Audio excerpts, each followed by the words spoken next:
La casa estaba a oscuras cuando Ernesto Montoya estacionó en la entrada a las 3 de la madrugada.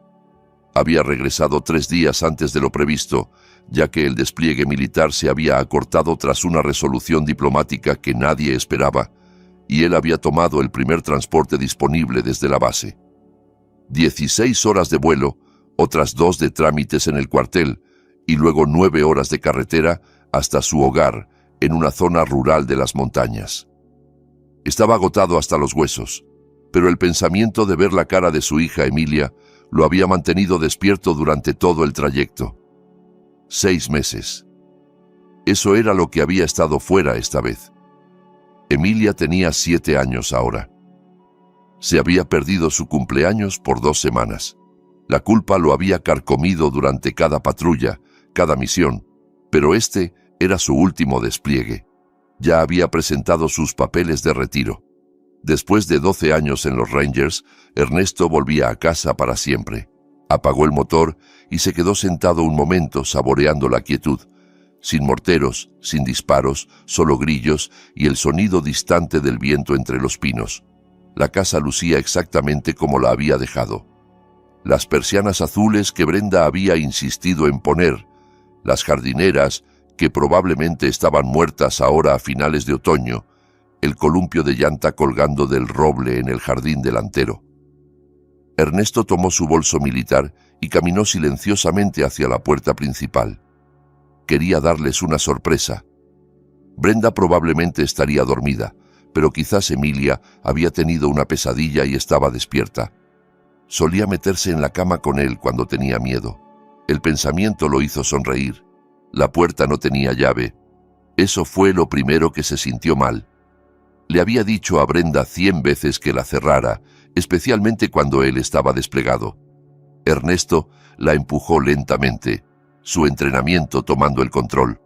La casa estaba demasiado silenciosa. No era la quietud pacífica del sueño. Era algo más. Avanzó por la sala. Platos en el fregadero. Correo esparcido sobre la encimera. El bolso de Brenda sobre la mesa. Subió las escaleras con cada paso cuidadoso y deliberado. La puerta de su habitación estaba abierta. Brenda estaba allí, desparramada sobre la cama, con la ropa que había usado ese día, un brazo colgando del borde. Una botella de vino vacía en la mesita de noche. La mandíbula de Ernesto se tensó. Se dirigió a la habitación de Emilia, empujando la puerta decorada con calcomanías de princesas que ella misma había escogido antes de que él partiera. Vacía. La cama estaba tendida. Su conejo de peluche, el señor Saltarín, con el que dormía desde que tenía 2 años, no estaba. Sus zapatos no estaban junto a la puerta. Ernesto volvió al dormitorio en 3 zancadas y sacudió el hombro de Brenda más fuerte de lo que pretendía. Ella despertó sobresaltada, con los ojos desenfocados. «Ernesto, ¿qué? No se supone que estés... ¿Dónde está Emilia?» Brenda parpadeó, tratando de procesar. «¿Qué hora es? ¿Dónde está nuestra hija?» Su voz era plana, controlada. La voz que usaba cuando las cosas iban mal en una misión y el pánico podía matar gente. «Está en casa de mi madre. Te lo dije en el correo electrónico». «¿Qué correo? No recibí ningún correo. ¿Por qué está en casa de tu madre a las 3 de la madrugada?» «¿Son las 3? Brenda se incorporó pasándose las manos por el cabello. «Ha estado allí desde el martes. Mamá la ha estado cuidando mientras yo tenía algunas cosas que resolver, asuntos del trabajo». Ernesto miró fijamente a su esposa. En 12 años de matrimonio, había aprendido a leer a las personas. Era una habilidad de supervivencia. Y en este momento, cada instinto que tenía le gritaba que algo estaba mal. Brenda no lo miraba a los ojos. Sus manos temblaban, y no solo por haber sido despertada. «Voy a buscarla». «Ernesto, es medianoche». Pero él ya estaba bajando las escaleras, saliendo por la puerta, subiéndose a su camioneta. La madre de Brenda vivía a 40 minutos, más adentro en las montañas. Mirta Salvatierra nunca le había agradado, y el sentimiento era mutuo. Era una mujer dura, fría de una manera que no tenía nada que ver con los inviernos montañeses. Dirigía una especie de centro de retiros en su propiedad. Consejería espiritual, lo llamaba ella. Ernesto lo llamaba una estafa. Los caminos estaban vacíos.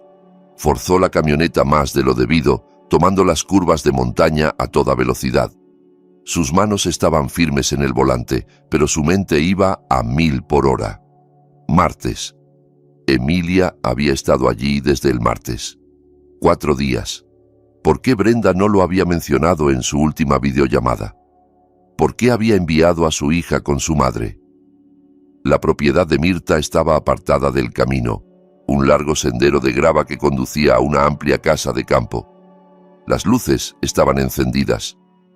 Eso fue lo segundo que se sintió mal. Nadie estaba despierto a esa hora. Ernesto estacionó y bajó. La puerta principal se abrió antes de que llegara a ella. Mirta Salvatierra estaba en el umbral, silueteada por las duras luces interiores. Era una mujer alta, delgada como un junco, con cabello gris recogido en un moño severo. Llevaba un camisón largo y una expresión que podría haber sido de preocupación en el rostro de cualquier otra persona. En el de ella parecía un cálculo. Ernesto, Brenda llamó. Dijo que venías. ¿Dónde está Emilia? Está dormida. No deberías... Él la pasó de largo. La casa olía a cloro y a algo más. Algo orgánico y desagradable debajo. Emilia, vas a despertar a los otros niños. La voz de Mirta era cortante. Ernesto se detuvo. ¿Qué otros niños? Dirijo un programa aquí. Niños problemáticos. Sus padres me los envían para disciplina y guía espiritual. Él había sabido del programa, pero nunca le había prestado mucha atención. Ahora, mirando el rostro de Mirta, algo frío se instaló en su estómago. ¿Dónde está Emilia? Está en el patio trasero teniendo tiempo de reflexión. Ernesto ya estaba moviéndose antes de que ella terminara la frase. A través de la cocina, por la puerta trasera. El patio se extendía hacia la oscuridad, bordeado por el bosque. Podía ver formas a la luz de la luna, estructuras que parecían pequeños cobertizos o construcciones anexas. Emilia. Su voz resonó entre los árboles. Un pequeño sonido, llanto, corrió hacia él, sacando su teléfono para usar la linterna. El haz de luz captó algo que lo hizo detenerse en seco. Un hoyo en el suelo, de quizás 1,20 m de profundidad y 1 metro de ancho, y parada dentro, temblando en su pijama, estaba Emilia. ¡Papi! Su voz era tan pequeña. Ernesto estaba en el hoyo en segundos, levantándola.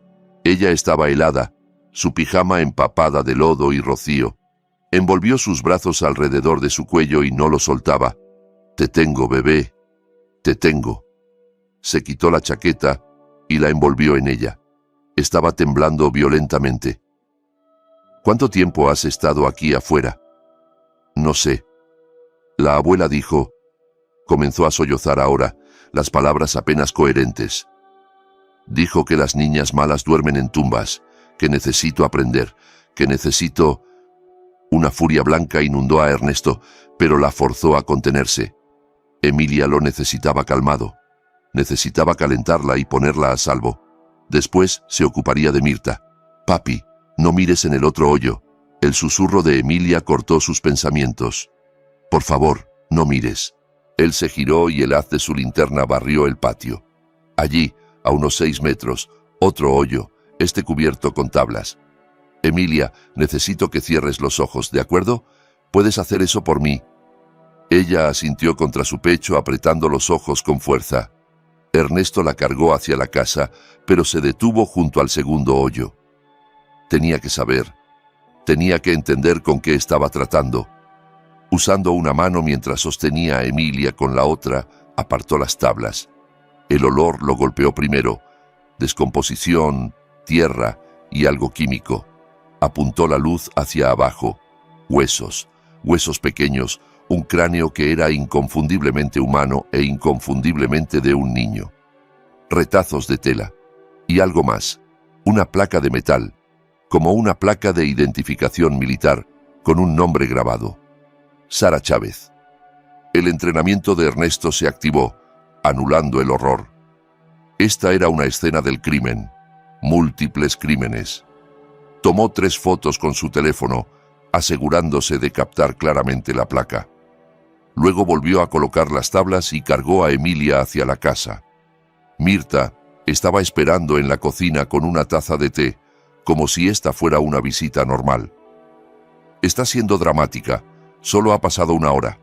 El frío les enseña. Siéntese. La voz de Ernesto podría haber cortado vidrio. No se mueva, no hable. Ni siquiera piense en huir porque la encontraré. Cargó a Emilia hasta la camioneta, la encendió y puso la calefacción al máximo. Ella seguía temblando. Bebé, escúchame. Estás a salvo ahora. Te voy a llevar a algún lugar cálido, ¿de acuerdo? ¿Puedes decirme quién es Sara Chávez? Los ojos de Emilia se abrieron grandes. Miraste. Te dije que no miraras. Lo sé, cariño. Lo siento. Pero necesito saber. ¿Quién es ella? Ella estuvo aquí el año pasado. También era mala. La abuela dijo que se había escapado, pero... Emilia empezó a llorar de nuevo. La escuché gritar una noche y luego ya no estaba. Y la abuela dijo que si yo era mala, terminaría como las niñas que se escapan. Ernesto sacó su teléfono y llamó a la única persona en la que sabía que podía confiar. Daniel Guillén contestó al tercer timbre. Guillén. Daniel, soy Ernesto Montoya. Necesito que vengas a Camino del Laurel 4782 ahora mismo. Trae refuerzos, muchos refuerzos, y llama a la policía estatal. Ernesto, pensé que estabas desplegado. ¿Qué está pasando? Acabo de encontrar un niño muerto en un hoyo en la propiedad de mi suegra. Puede que haya más. Silencio del otro lado. Luego, llego en 10 minutos. No cuelgues. Ernesto miró hacia la casa. Mirta estaba en la ventana observando. No lucía preocupada. Lucía enojada. Eso le dijo todo lo que necesitaba saber. Ella pensaba que podía salirse con la suya, que lo había hecho antes. Daniel, escucha con atención. La dueña de la propiedad es Mirta Salvatierra. Dirige algún tipo de programa de disciplina religiosa para niños.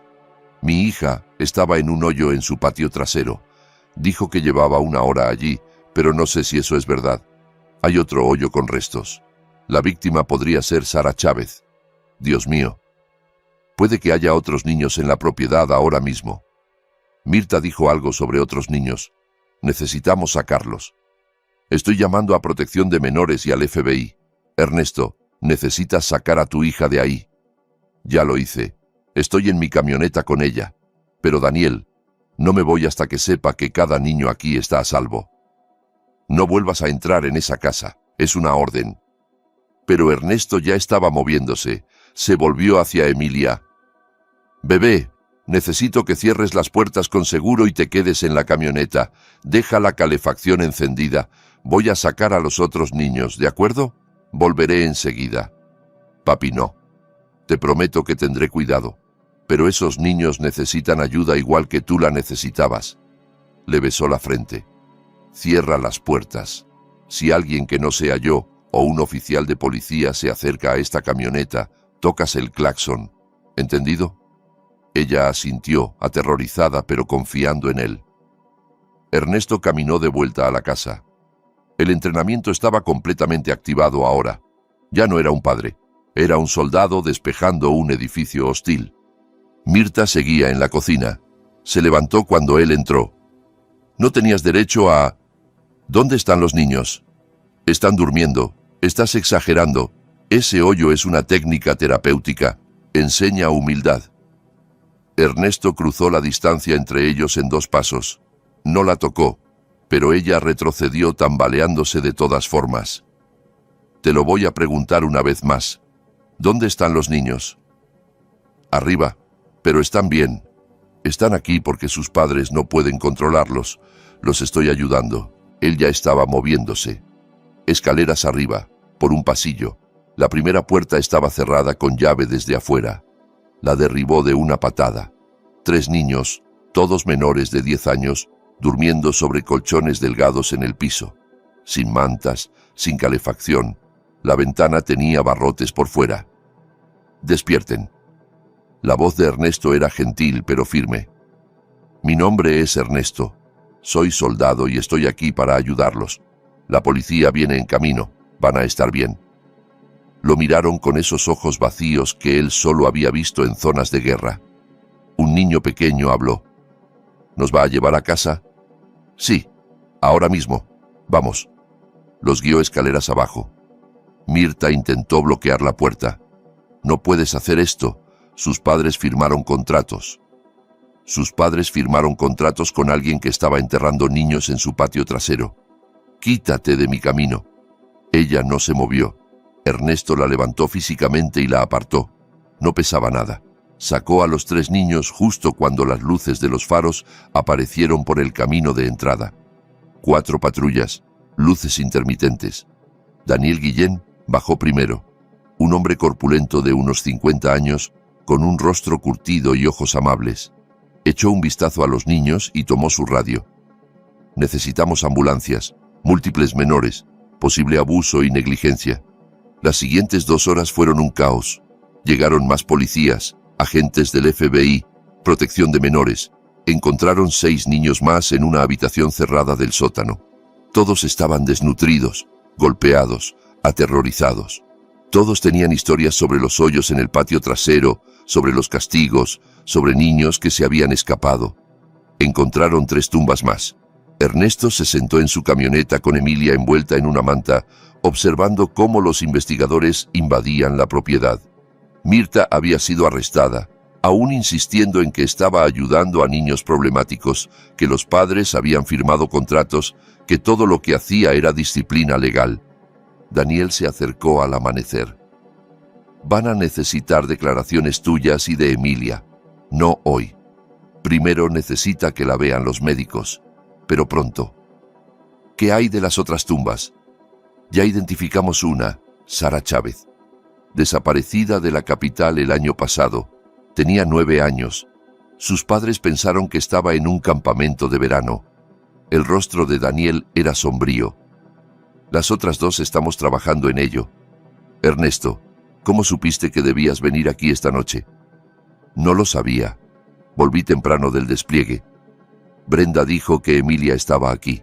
Simplemente supe que algo estaba mal. Brenda. La expresión de Daniel cambió.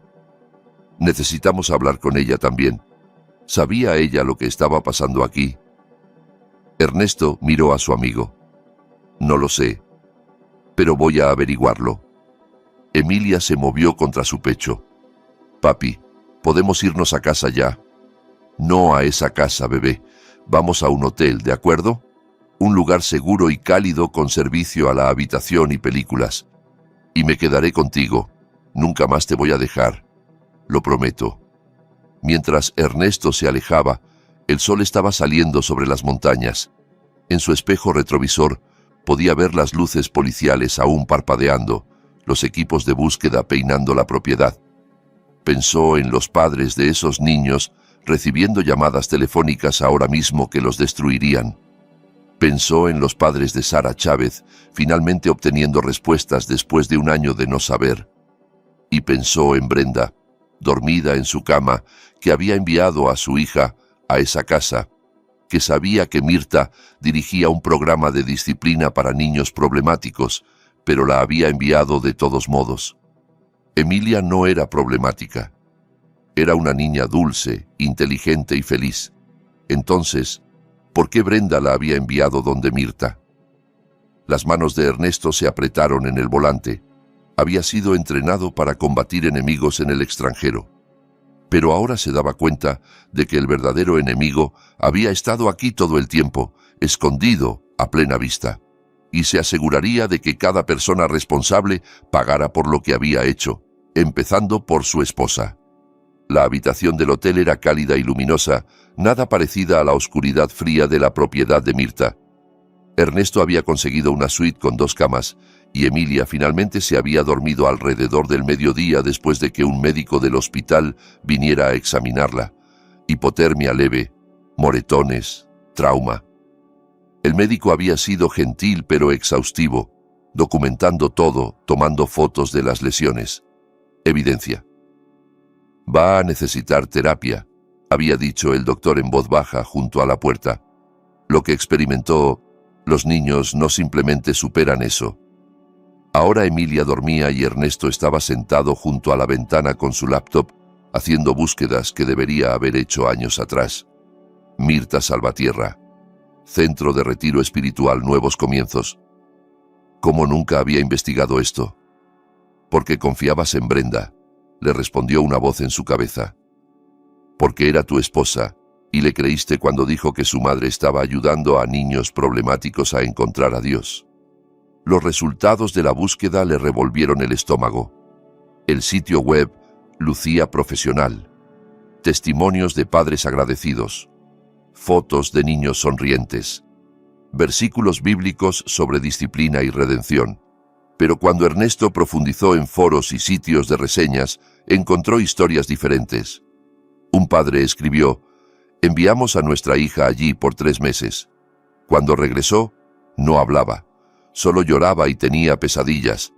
Preguntamos qué había pasado y ella dijo que si contaba, la pondrían bajo tierra. Pensamos que estaba siendo dramática. Ahora desearía que hubiéramos escuchado. Otro comentaba: mi hijo estuvo allí una semana antes de que lo sacara. Había perdido 5 kilos y tenía marcas por todo el cuerpo. Mirta Salvatierra dijo que era disciplina espiritual y que estábamos interfiriendo con su salvación. Llamé a la policía, pero dijeron que era un asunto familiar. Ernesto siguió investigando. Encontró un artículo de noticias de 3 años atrás sobre una investigación del condado. Protección de Menores había visitado la propiedad tras una queja. No habían encontrado nada irregular. La queja había sido descartada como de un padre descontento. Buscó el nombre de la investigadora, Cristina Salazar. Luego la buscó a ella. Se había jubilado el año pasado. Había comprado una casa en Florida, una casa muy bonita. Demasiado bonita para la pensión de una trabajadora social del condado. Ernesto se reclinó. Las piezas estaban empezando a encajar. Y no le gustaba la imagen que formaban. Mirta había estado haciendo esto durante años. Múltiples niños habían sido lastimados, y al menos 4 habían muerto. Pero ella había seguido operando porque alguien la estaba protegiendo. Su teléfono sonó. El nombre de Diego Molina apareció en la pantalla. Hermano. La voz de Diego era firme, calmada. Habían servido juntos durante 8 años. Daniel me llamó. Dijo que encontraste algo muy gordo. Sí. Ernesto miró a Emilia. Sigue durmiendo. ¿Todavía estás en el sur? Puedo estar ahí en 6 horas. ¿Me necesitas? Necesito saber en quién puedo confiar. Daniel es de fiar. Pero hay algo más grande aquí, Diego. Personas estaban protegiendo lo que estaba sucediendo. Una trabajadora social recibió sobornos. Probablemente policías también. ¿Qué necesitas? ¿Puedes investigar un poco? Discretamente. Mirta Salvatierra, Cristina Salazar, cualquiera conectado con esa propiedad, sigue el rastro del dinero. Ernesto, ¿cómo está Emilia? Viva. Eso es todo lo que importa ahora. ¿Y Brenda? Ernesto miró por la ventana. Me voy a encargar de eso hoy. Después de colgar, se sentó por un largo momento pensando.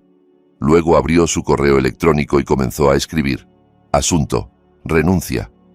Después de 12 años había terminado. Emilia lo necesitaba más de lo que el ejército lo necesitaba. Su teléfono vibró. Era Brenda. ¿Dónde estás? La policía estuvo aquí.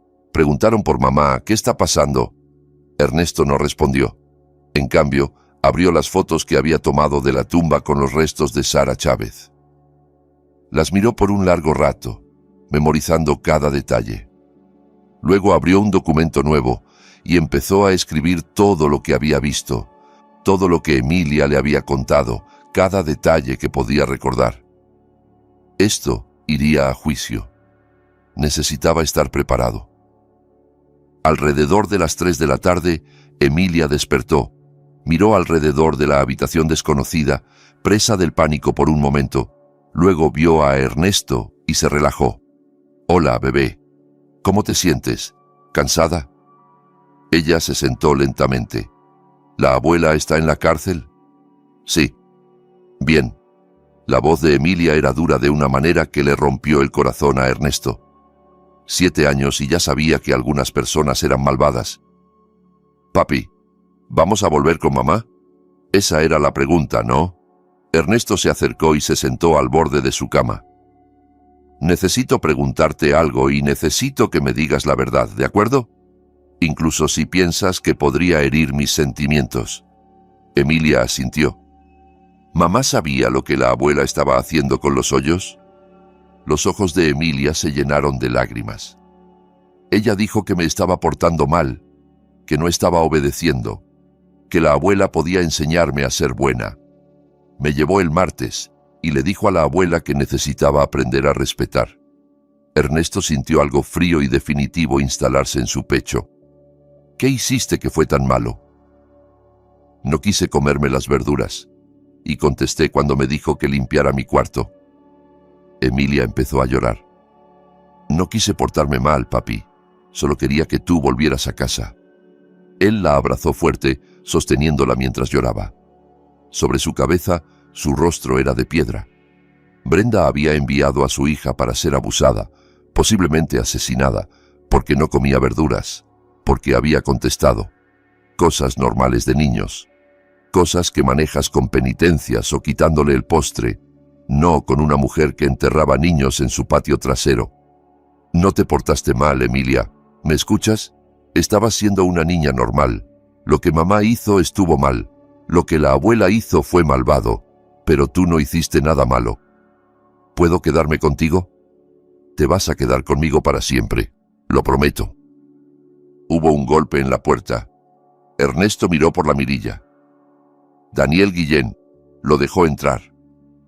¿Cómo está?, preguntó Daniel en voz baja. Va a sobrevivir. ¿Qué encontraron? Daniel sacó una libreta. 4 tumbas hasta ahora. Sara Chávez ya lo sabíamos. La segunda es Marcos Ramírez, 10 años, desaparecido de la capital hace 2 años. A los padres les dijeron que estaba en un internado. La tercera es una niña, quizás de 8 o 9 años. Todavía estamos trabajando en la identificación. La cuarta... Daniel hizo una pausa. La cuarta es reciente, muy reciente. Un niño llamado Tomás Bermúdez. Solo estuvo allí 1 semana. ¿Cuántos niños en total pasaron por ese lugar? Estamos tratando de averiguarlo. Mirta afirma en sus contratos que ha tenido más de 100 niños en su programa en los últimos 5 años.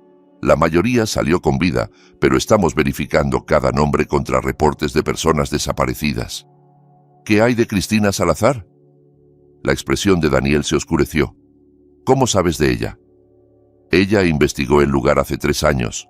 No encontró nada. Luego se jubiló y compró una casa en Florida que no debería poder pagar. El FBI la está investigando ahora. Ernesto, hay algo más. Encontramos registros financieros. Mirta estaba cobrando a los padres $50,000 por un programa de 3 meses. La mayoría pagaba en efectivo. Estamos hablando de millones de dólares a lo largo de los años. ¿Dónde está el dinero? Eso es lo que no podemos descifrar. Sus cuentas bancarias muestran depósitos regulares, pero nada como esa cantidad de efectivo. Está yendo a algún lado. Ernesto pensó en eso. Tenía un socio o socios, alguien que hacía que esto luciera legítimo, alguien que mantenía a las autoridades sin mirar demasiado cerca. Eso es lo que el FBI también piensa. Están revisando sus registros telefónicos ahora. Pero Ernesto, Daniel vaciló. Quieren hablar con Brenda. Tu esposa tenía que saber algo. Sabía. La voz de Ernesto era plana. Emilia me lo dijo. Brenda la llevó allí el martes. Le dijo a Mirta que Emilia necesitaba aprender a respetar. Daniel lucía enfermo. Lo siento.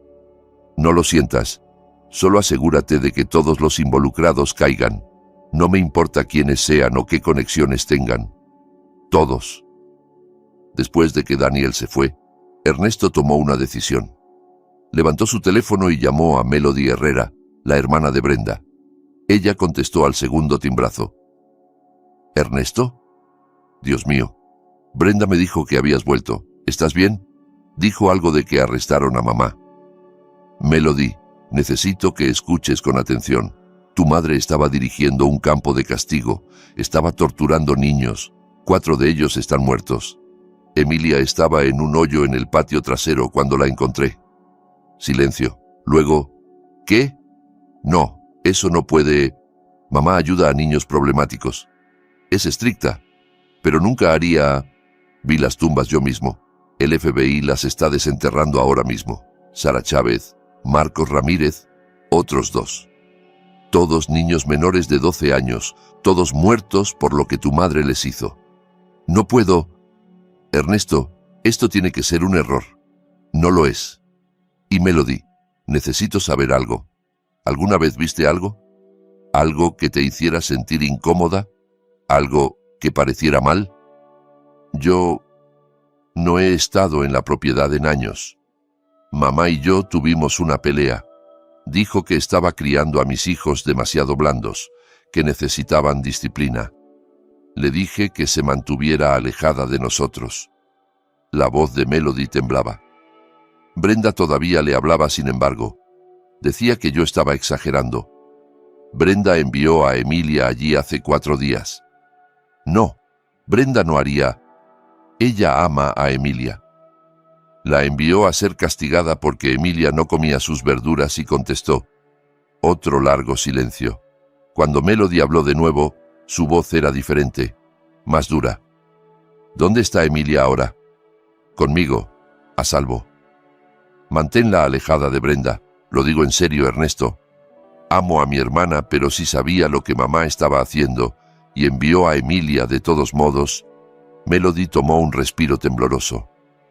¿Qué puedo hacer? ¿Cómo puedo ayudar? Ernesto miró a su hija dormida de nuevo. Solo di la verdad cuando pregunten. Todo. No protejas a nadie. No lo haré. Ernesto, lo siento mucho. Si hubiera sabido... Solo asegúrate de que cuente para algo ahora. Después de colgar, Ernesto abrió su laptop de nuevo. Diego le había enviado un correo encriptado con hallazgos preliminares. Los registros financieros de Mirta mostraban pagos a varias personas. Un nombre resaltaba, Hernán Salvatierra, listado como hermano de Mirta. Vivía en el pueblo, trabajaba como... Ernesto miró fijamente la pantalla. Hernán Salvatierra era juez del condado. A la mañana siguiente, Ernesto llevó a Emilia a una casa segura arreglada por Daniel. Era un pequeño departamento sobre una librería en el pueblo, propiedad de un policía retirado que le debía un favor a Daniel. Emilia se quedaría allí con una oficial llamada Janet, mientras Ernesto lidiaba con lo que venía. «No quiero que te vayas», dijo Emilia, aferrándose al señor Saltarín. «Volveré esta noche, lo prometo. Janet es buena y estarás a salvo aquí. La puerta tiene 3 cerraduras y hay un oficial de policía abajo». «Está bien». Emilia asintió, pero lucía pequeña y asustada.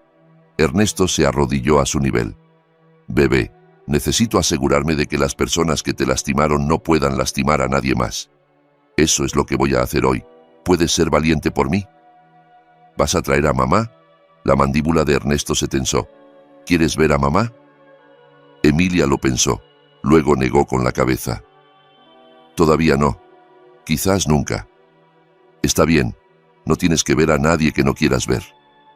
Le besó la frente y se fue con el corazón pesado. Pero mientras conducía por el pueblo, la pesadez se convirtió en una furia fría y enfocada. Tenía objetivos ahora. Mirta estaba en la cárcel, pero ella era solo el comienzo. Hernán Salvatierra, Cristina Salazar, cualquier otro que hubiera habilitado esta pesadilla. Y Brenda. Llegó a su casa a las 9 de la mañana. El auto de Brenda estaba en la entrada. Se sentó un momento preparándose. Luego entró. Brenda estaba en la cocina luciendo demacrada. No había dormido. Cuando lo vio, se levantó rápidamente. «Ernesto, por fin. La policía no me dice nada. Se llevaron a mamá. Están diciendo que ella... Pero es ridículo. Tienes que decirles. ¿Dónde está Emilia?» «No sé. Asumí que estaba contigo. Ernesto, ¿qué está pasando? ¿Por qué me miras así?» «Estoy tratando de decidir si mi esposa es estúpida o malvada». El rostro de Brenda se puso blanco. «¿Qué?» Enviaste a nuestra hija con una mujer que tortura niños, que ha asesinado al menos a 4 que sepamos. La llevaste allí el martes y le dijiste a Mirta que necesitaba aprender a respetar. No es así. El programa de mamá es estricto, pero funciona. Ayuda a niños problemáticos. Emilia no es problemática. La voz de Ernesto crujió como un látigo. Tiene 7 años. No comía sus verduras. Eso no es problemático, Brenda. Eso es normal. Se estaba saliendo de control, contestando, no obedeciendo. Entonces la enviaste a ser enterrada viva en un hoyo en el suelo. La boca de Brenda se abrió y cerró. Eso no. Mamá no haría. Yo mismo saqué a Emilia de ese hoyo. Eran las 2 de la mañana y hacía un frío de muerte. Había estado parada en lodo y agua helada por más de 1 hora llorando, aterrorizada. Me dijo que si miraba en el otro hoyo. Ernesto se detuvo forzándose a mantener la calma. Había un niño muerto en el otro hoyo, Brenda. Una niña de 9 años llamada Sara Chávez. Sus huesos todavía estaban allí. No. Brenda se sentó pesadamente. No, eso no es posible. Mamá dijo que los niños que se escapan del programa a veces esparcen rumores. Pero, ¿alguna vez visitaste? ¿Alguna vez viste realmente lo que ella estaba haciendo? Silencio. Respóndeme. Confiaba en ella. La voz de Brenda estaba subiendo. Es mi madre. Dijo que el programa era duro pero efectivo. Que a veces los niños mienten para escapar. La creí. Ernesto miró fijamente a su esposa.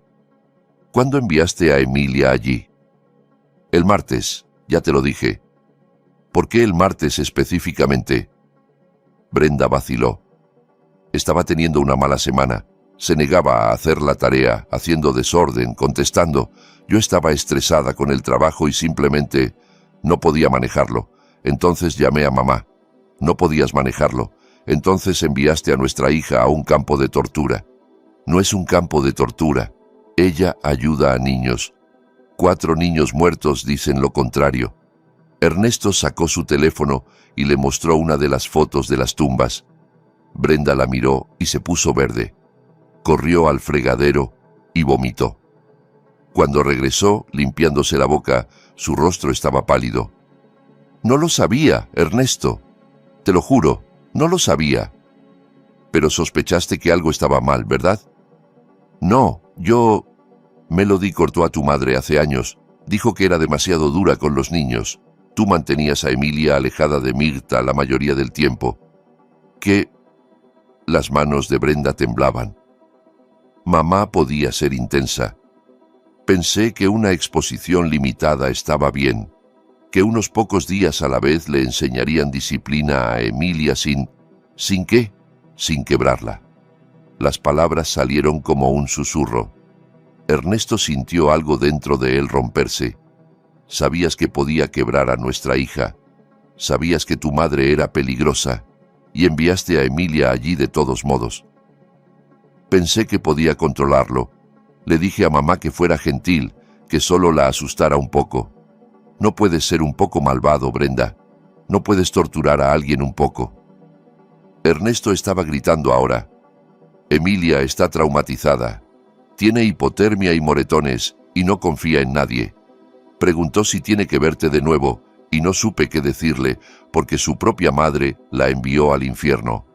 Brenda estaba llorando. No quise que esto pasara. Estaba tan cansada. Tú no estabas y ella era tan difícil y pensé... No pensaste. Ese es el problema. La voz de Ernesto se volvió fría. Empaca tus cosas. Te vas. Esta también es mi casa. No me importa. Te vas hoy. Y si peleas por esto, me aseguraré de que todos sepan lo que hiciste. Tu trabajo, tus amigos, todos. Les diré que enviaste a tu hija con una mujer que asesinó niños. Tengo derechos. Emilia también los tenía. Y Sara Chávez, y Marcos Ramírez, y Tomás Bermúdez. Tenían el derecho de no ser enterrados vivos. Ernesto se acercó más. Esto es lo que va a pasar. Vas a hablar con un abogado. Vas a aceptar darme la custodia completa. Te vas a mantener alejada de Emilia a menos que ella pida verte, y vas a cooperar completamente con la investigación del FBI sobre tu madre. ¿El FBI? ¿Pensaste que esto simplemente iba a desaparecer? Tu madre asesinó niños, Brenda, por dinero, mucho dinero, y alguien la ayudó a encubrirlo. El FBI quiere saber quién. Entonces les vas a decir todo lo que sabes sobre su negocio, sus contactos, sus finanzas, todo. No sé nada sobre eso. Entonces mejor empieza a recordar, porque si no cooperas, te van a acusar como cómplice. El rostro de Brenda se derrumbó. No lo sabía, Ernesto. Te juro por mi vida, no sabía que estaba matando niños. Pero sabías que los estaba lastimando, y no te importó. Ernesto se volvió hacia la puerta. Tienes hasta mañana para irte. Si todavía estás aquí cuando regrese con Emilia, llamo a la policía. La dejó allí, llorando en la cocina de la casa que habían comprado juntos 8 años atrás. La casa donde trajeron a Emilia del hospital. La casa donde él pensó que estaban construyendo una vida. Todo era cenizas ahora. Ernesto fue a reunirse con Diego en una cafetería a las afueras del pueblo. Su amigo ya estaba allí, con la laptop abierta, luciendo cansado. «Te ves terrible», dijo Diego. «Me siento peor». «¿Qué encontraste?» Diego sacó una carpeta. Hernán Salvatierra, el hermano de Mirta. Ha sido juez del condado durante 15 años. Maneja casos juveniles, tribunal de familia. Adivina qué pasa cuando los padres se quejan del programa de Mirta. Déjame adivinar. Los casos se desestiman. Exacto. Encontré 6 quejas en los últimos 5 años. Todas fueron al tribunal de Hernán. Todas desestimadas como disputas familiares o alegaciones infundadas. 3 de esos niños ahora están desaparecidos. Las manos de Ernesto se apretaron. Él sabía. Se pone mejor. Cristina Salazar, la trabajadora social. Es la ex-esposa de Hernán. Se divorciaron hace 10 años, pero revisé sus registros financieros. Ha estado recibiendo pagos regulares de una empresa llamada Nuevos Comienzos Holdings. Adivina quién es dueño de esa empresa. Hernán y Mirta, al 50% cada uno. La empresa ha estado recolectando las tarifas de los padres, lavando el dinero a través de varias cuentas y luego pagándole a Mirta, Hernán y Cristina. Estamos hablando de $3 millones en 5 años. Ernesto se reclinó. Entonces Hernán proporciona protección legal, Cristina maneja cualquier investigación estatal y Mirta dirige la operación. Esa es la teoría. El FBI está armando el caso ahora. Pero Ernesto, la expresión de Diego se volvió seria. Puede que haya más personas involucradas. Encontré pagos a una firma de consultoría que parece no existir. Y hay huecos en los registros financieros.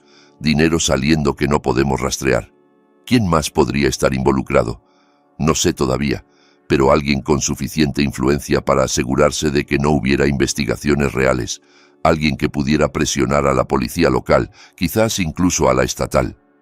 Ernesto pensó en eso. Necesito hablar con Daniel. Ver si conoce a alguien que pareciera demasiado interesado en cerrar preguntas sobre Mirta. Ten cuidado.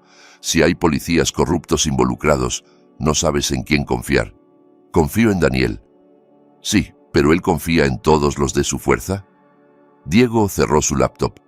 Ernesto, necesitas dejar que el FBI maneje esto. Tienes a Emilia en quien pensar. Estoy pensando en Emilia.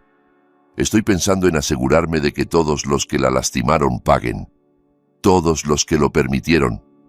Todos los que miraron hacia otro lado mientras los niños morían. Ernesto le sostuvo la mirada a su amigo. ¿Tú te alejarías? Diego suspiró. Número. Pero sería inteligente al respecto y cuidaría mi espalda. Por eso te llamé. Pasaron las siguientes 2 horas revisando documentos. Ernesto estaba aprendiendo a leer registros financieros de la manera en que había aprendido a leer mapas topográficos en el ejército, buscando patrones, anomalías, cualquier cosa que no encajara. Y había cosas que no encajaban, grandes retiros de efectivo de las cuentas de la empresa cada mes. Siempre el día 15, siempre la misma cantidad, $10,000, remontándose 3 años. Dinero de protección, sugirió Ernesto.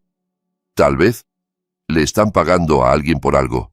Podrían ser sobornos o chantaje. El teléfono de Ernesto sonó. Daniel, habla. Tenemos algo. Mirta está hablando, tratando de conseguir un trato. Afirma que la coaccionaron, que alguien la obligó a seguir con el programa incluso cuando quería parar. Probablemente está mintiendo, pero su abogado dice que tiene pruebas, nombres de personas involucradas. Quiere inmunidad a cambio de testificar. No se la den. No es mi decisión. Es del FBI y los fiscales. Pero Ernesto mencionó a Brenda. Dijo que tu esposa sabe más de lo que dice. Ernesto cerró los ojos. ¿Qué dijo exactamente? Que Brenda ayudó a reclutar a algunas de las familias, que identificaba niños que necesitaban corrección y recomendaba el programa a sus padres. Mirta afirma que Brenda recibía una comisión por cada referencia. La cafetería pareció inclinarse. ¿Cuánto? $5,000 por niño. Ernesto desconectó y miró fijamente su teléfono. Brenda había enviado a Emilia donde Mirta, pero según Mirta, también había enviado a los hijos de otras personas. Por dinero. Diego lo estaba observando. ¿Qué pasa? Brenda no era solo una víctima de la manipulación de su madre. Era parte de todo. Sí. Ernesto se puso de pie. Necesito ir a algún lugar. ¿A dónde? A tener otra conversación con mi esposa. Y esta vez me va a decir toda la verdad. La encontró en casa de su hermana. Melody abrió la puerta, con el rostro duro. Está en la cocina. Y Ernesto, lo que sea que vayas a hacer, se lo merece. Brenda estaba sentada a la mesa de Melody con una taza de café. Miró hacia arriba cuando Ernesto entró y su rostro palideció. Solo me iba. Siéntate, Ernesto, siéntate. Ella se sentó. Melody se quedó en el umbral con los brazos cruzados. Ernesto se apoyó contra la encimera. El FBI habló con tu madre. Está tratando de conseguir un trato. Dijo que ayudaste a reclutar familias, que recibiste $5,000 por cada niño que le enviaste. ¿Es verdad? El silencio de Brenda fue respuesta suficiente. ¿Cuántos? La voz de Ernesto era mortalmente tranquila. No sé, quizás 20, a lo largo de 3 años. 20 niños. Enviaste a 20 niños a ser torturados por dinero. No se suponía que fuera tortura. Mamá dijo que era un programa de amor firme, que los niños necesitaban disciplina. Los padres estaban desesperados. Entonces explotaste a padres desesperados y traumatizaste a sus hijos por $100,000.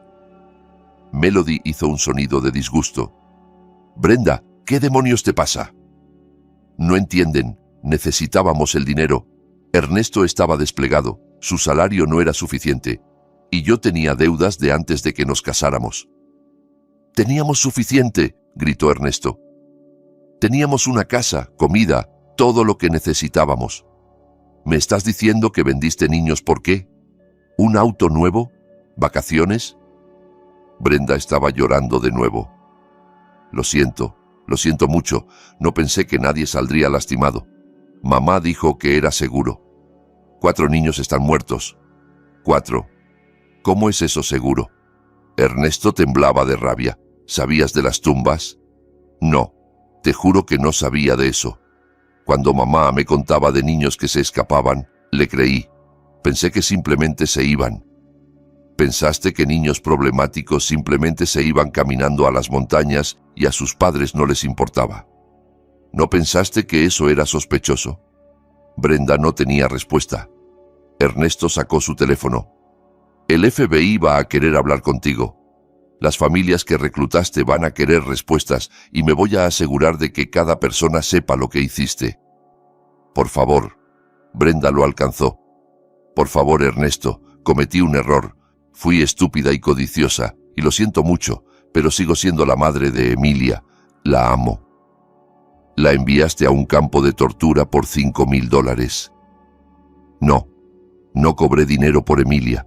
Es mi hija. Solo pensé... Pensaste que podías salirte con la tuya una vez más. Pensaste que ella volvería asustada y enderezada y tú seguirías enviando a los hijos de otras personas por dinero. Ernesto retrocedió de su mano extendida. Mantente alejada de nosotros, de los dos. No llames, no mandes mensajes, no intentes ver a Emilia. Si te veo cerca de ella te haré arrestar. No puedes alejarme de mi hija. Mírame. Estás a punto de ser acusada de poner en peligro a un menor, conspiración y probablemente tráfico. Para cuando esto termine, tendrás suerte si no estás en prisión. Lo único que te mantiene fuera ahora mismo es que estás cooperando con el FBI. Ernesto se dirigió a la puerta. Melody, gracias por ser honesta. Lamento que tu familia se esté derrumbando. Lamento no haber visto esto venir, dijo Melody en voz baja. Debí haber presionado más, haberme mantenido en contacto con mamá. Quizás podría haber... Esto no es culpa tuya. No te culpes por la maldad de otros. Mientras Ernesto se alejaba, su teléfono sonó. Número desconocido. Ernesto Montoya. Sí. Soy el agente Francisco Moreno del FBI. Necesito que venga para una entrevista hoy, si es posible. Puedo estar ahí en 20 minutos. Bien. Y señor Montoya, traiga a su abogado. Vamos a hablar de cargos serios. La mano de Ernesto se apretó en el volante. ¿Contra quién? Todos. Estamos construyendo un caso bajo la ley Rico. Crimen organizado, conspiración, tráfico de menores, asesinato. Esto es más grande que su suegra. Vamos por todos los involucrados. Bien. Debo advertirle. Su esposa es un objetivo. Creemos que fue cómplice en el reclutamiento de niños para el programa. Si coopera, quizás podamos reducir los cargos, pero está mirando tiempo en prisión. No me importa lo que le pase a ella, solo asegúrense de atrapar a todos. Lo haremos, pero señor Montoya, cuídese la espalda. Las personas involucradas en esto tienen dinero y conexiones. No van a caer fácilmente. Después de colgar, Ernesto hizo una última llamada a un abogado amigo de su unidad que ahora trabajaba en una firma grande en la capital. Tomás Peña. Tomás, soy Ernesto Montoya. Necesito ayuda. Necesito al mejor abogado de familia que conozcas y necesito a alguien que pueda manejar un caso federal. ¿Qué tipo de caso federal? Tráfico de niños, crimen organizado, asesinato. Y necesito asegurarme de obtener la custodia de mi hija. Dios mío, Ernesto, ¿qué pasó? ¿Cuánto tiempo tienes? Para ti, todo el tiempo del mundo. Empieza a hablar. Mientras Ernesto explicaba toda la pesadilla, sintió algo cambiando dentro de él. La rabia seguía allí, ardiendo caliente y pura. Pero debajo de ella había algo más frío, algo calculador. El ejército le había enseñado cómo pelear, cómo planificar, cómo ejecutar operaciones complejas contra enemigos atrincherados. Había liderado misiones en algunos de los territorios más hostiles de la Tierra, y ahora iba a usar cada habilidad que tenía para destruir a las personas que habían lastimado a su hija. No solo a Mirta, no solo a Brenda, a todos. Cada persona que había mirado hacia otro lado, aceptado un soborno, permitido la tortura y el asesinato de niños. Pensaban que estaban a salvo porque tenían dinero y conexiones, porque se habían salido con la suya durante años. Estaban equivocados. Ernesto Montoya venía por ellos, y él no perdía. Las oficinas del FBI eran frías y estériles, todas luces fluorescentes y paredes beige. Ernesto se sentó frente al agente Moreno y otra agente, una mujer llamada Chávez, nombre apropiado dado lo que había encontrado. «Soy la agente Sara Chávez», dijo ella como si le leyera la mente. Sara era mi sobrina. La expresión de Ernesto no cambió, pero por dentro sintió una punzada aguda de simpatía. «Lamento tu pérdida». «Gracias. Quiero que sepas que esto es personal para mí. Me voy a asegurar de que todos los responsables paguen». Sus ojos eran duros como diamantes. Empezando por Mirta Salvatierra. Moreno sacó una grabadora. «Señor Montoya, necesitamos registrar su declaración. Cuéntenos todo lo que pasó desde el momento en que llegó a casa». Ernesto lo hizo. cada detalle. Encontrar a Emilia en el hoyo, las otras tumbas, la confesión de Brenda sobre enviarla allí, la evidencia de los pagos financieros. No ocultó nada. Cuando terminó, Moreno se reclinó. Su esposa afirma que no sabía de las muertes. ¿Le cree? No lo sé. Quizás era deliberadamente ignorante, pero sabía que los niños estaban siendo lastimados y siguió enviándolos de todos modos. Por dinero. Sí, la agente Chávez habló. Hemos identificado a 17 familias que su esposa refirió al programa de Mirta. De esos 17 niños, 3 están muertos, 4 siguen desaparecidos. Los demás los estamos entrevistando ahora. Las historias son consistentes: castigo físico extremo, privación de alimentos, abuso psicológico. Un niño fue mantenido en un hoyo durante 3 días. Ernesto se sintió enfermo. ¿Dónde están las familias ahora? Las estamos rastreando. La mayoría pensó que sus hijos estaban en un internado legítimo. Algunos sabían que era duro, pero pensaron que eso era lo que sus hijos necesitaban. Unos pocos. Moreno hizo una pausa. Unos pocos parecían haber sabido exactamente lo que estaba sucediendo y no les importó. ¿Qué les pasa a ellos? Depende de lo que podamos probar. Poner en peligro a menores como mínimo. Si podemos demostrar que sabían que los niños morían y enviaron a los suyos de todos modos, estamos viendo conspiración para cometer asesinato. ¿Y Brenda? Su esposa está cooperando. Nos ha dado nombres, detalles sobre la estructura financiera, información sobre la participación de Hernán Salvatierra. A cambio, estamos recomendando cargos reducidos, pero aún está mirando de 5 a 10 años. Ernesto asintió. No sintió nada al respecto, ni satisfacción, ni arrepentimiento, solo un vacío donde solía estar su matrimonio. ¿Qué hay de Hernán?, preguntó. La mandíbula de Moreno se tensó. Ahí es donde se complica. Hernán Salvatierra es un juez en funciones con muchos amigos. Necesitamos un caso hermético antes de actuar contra él. Lo estamos construyendo, pero toma tiempo. ¿Cuánto tiempo? Semanas, quizás meses. Niños murieron mientras ustedes construyen su caso. Lo sé. La frustración de Moreno se manifestó. Pero si nos movemos muy rápido y él se libra por un tecnicismo, se escapa de todo para siempre. No voy a permitir que eso pase. La agente Chávez puso una mano en el brazo de Moreno, calmándolo. Luego miró a Ernesto. Lo vamos a atrapar, te lo prometo. Pero tenemos que hacer esto bien. ¿Qué puedo hacer yo? Nada. Mantente al margen. Concéntrate en tu hija. Déjanos manejar la investigación. Ernesto no respondió a eso. No tenía intención de mantenerse al margen. Después de la entrevista, se reunió con Tomás Peña y la abogada de familia que Tomás había recomendado, una mujer perspicaz llamada Margarita Vega. Se sentaron en una sala de conferencias y planificaron. La buena noticia es que obtendrás la custodia, dijo Margarita. Con Brenda enfrentando cargos criminales y admitiendo poner en peligro a un menor, ningún juez le dará la custodia. La pregunta es si ella obtiene visitas. Emilia no quiere verla. La preferencia de Emilia importará, pero tiene 7 años. El tribunal podría ordenar visitas supervisadas de todos modos. Sobre mi cadáver. Ernesto. La voz de Tomás era gentil pero firme. Deja que Margarita maneje la estrategia legal. Si presionas demasiado fuerte, podría ser contraproducente. Brenda envió a nuestra hija a ser torturada por dinero. No hay escenario en el que merezca ver a Emilia. Estoy de acuerdo, dijo Margarita. Y ese es el argumento que haremos.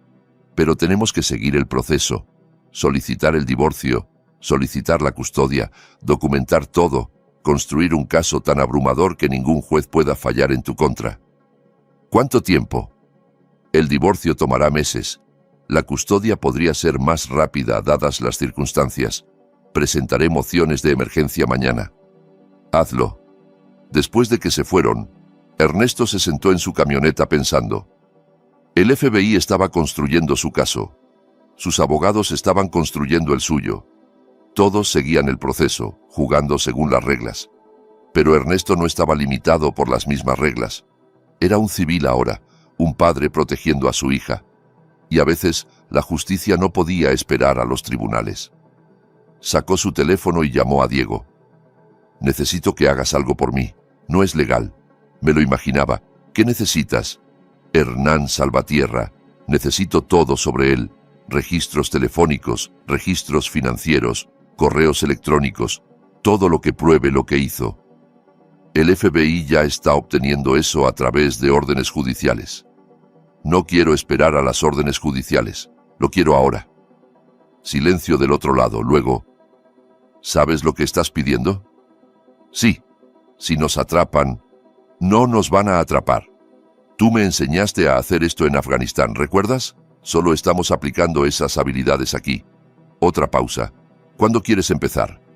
«Esta noche». Se encontraron en la habitación del motel de Diego con una laptop y equipo que definitivamente no era de grado civil. Diego tenía conexiones de sus días en el ejército, personas especializadas en inteligencia electrónica. «La seguridad de Hernán es decente, pero no es gran cosa», dijo Diego tecleando. «Wi-Fi doméstico estándar protegido con contraseña. Puedo craquearlo remotamente, pero tomará unas horas». «Hazlo». «¿Qué hay de su teléfono?» «Más difícil. Si es inteligente, usa mensajería encriptada. Pero tipos como él siempre piensan que son intocables. Se vuelven descuidados». Mientras Diego trabajaba, Ernesto investigaba. Hernán Salvatierra había sido juez durante 15 años. Antes de eso, fiscal.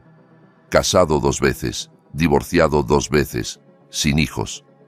Su casa era una colonial modesta en un buen vecindario. No el tipo de lugar que esperarías de alguien que había hecho $3 millones del tráfico de niños.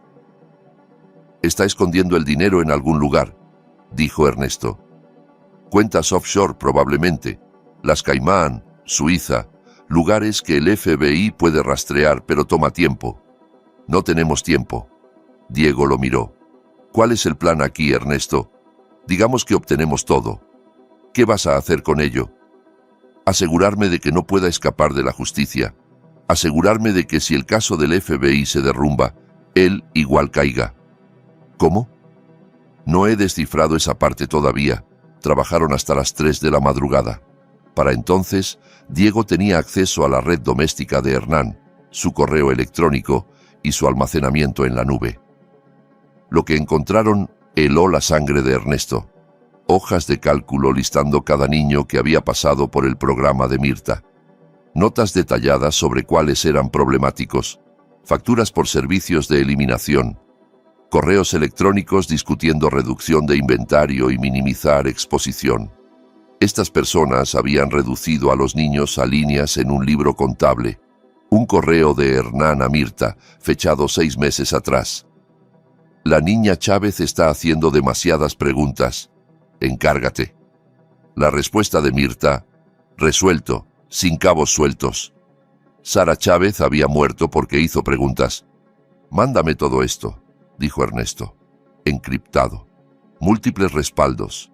¿Qué vas a hacer? Un seguro.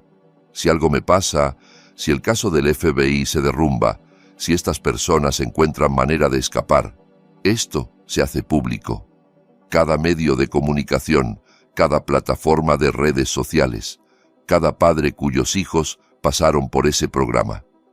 Me aseguraré de que el mundo entero sepa lo que hicieron». Diego asintió. «Estás jugando un juego peligroso». «Ellos jugaron un juego peligroso con las vidas de los niños. Ahora es mi turno». Durante la siguiente semana, Ernesto construyó su caso. No para un tribunal, sino para el Tribunal de la Opinión Pública. Contactó periodistas, les dio antecedentes sobre la historia sin revelar su obtención ilegal de evidencia. Se conectó con padres cuyos hijos habían pasado por el programa. Documentó todo. Emilia estaba mejorando lentamente. La terapia ayudaba. Podía hablar sobre lo que había pasado sin llorar ahora. Las pesadillas eran menos frecuentes, pero todavía se sobresaltaba con ruidos inesperados y se negaba a estar sola en una habitación. «Va a sanar», dijo la terapeuta, «pero tomará tiempo, y siempre tendrá cicatrices. Ernesto sabía de cicatrices. Tenía muchas de su servicio militar, las visibles, de metralla y balas, y las invisibles, de ver morir a amigos. No superas el trauma, aprendes a vivir con él, pero estaría condenado si Emilia tenía que vivir con él mientras los responsables caminaban libres. El avance en el caso vino de una fuente inesperada. Una de las familias que Brenda había referido se comunicó directamente con Ernesto. Rafael Torres, un padre soltero cuyo hijo había pasado por el programa de Mirta 2 años atrás. «Mi hijo volvió cambiado», dijo Rafael tomando un café. Callado, asustado. No habla de lo que pasó, pero tiene pesadillas. Grita sobre hoyos y tumbas. No sabía lo que significaba hasta que vi las noticias. ¿Sabías lo que era el programa antes de enviarlo? Rafael lucía avergonzado. Sabía que era duro. Tu esposa dijo que era amor firme, que mi hijo necesitaba disciplina. Me mostró testimonios de otros padres diciendo que sus hijos volvieron mejor. Yo estaba desesperado. Noé se estaba portando mal después de que su madre murió y yo no sabía cómo ayudarlo. ¿Le pagaste a Mirta directamente? No, le pagué a una firma consultora. Soluciones de comportamiento. Ellos manejaron todo el papeleo. El pulso de Ernesto se aceleró. Ese era el nombre que Diego había encontrado. La firma sin oficina real, sin empleados, solo un apartado postal y una cuenta bancaria. ¿Todavía tienes los papeles?